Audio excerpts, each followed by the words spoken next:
Kaip atrodo rudosios voveraitės. Mūsų tos renkamosios voveraitės tokios daugiau prie oranžinės spalvos, o rudosios atrodo štai taip. Jos gali skirtis truputį atspalviais.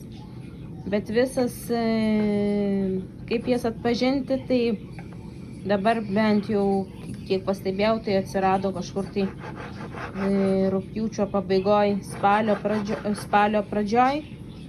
Ir gali skirtis atspalviai, truputį į rudumą ir truputį tokios kaip gelsvai rudos.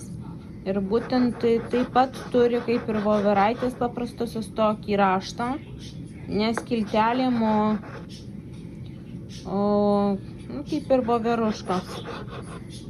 Bet atskirti taip, kad yra skylė.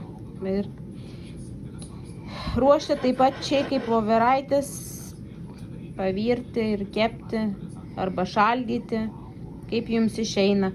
Bet tik tai dar vienas dalykas noriu ką pasakyti, kad viduje patariu praskirti, nes viduje būna tai žemų, tai visokių tokių dalykų. Tinka ir džiovinti.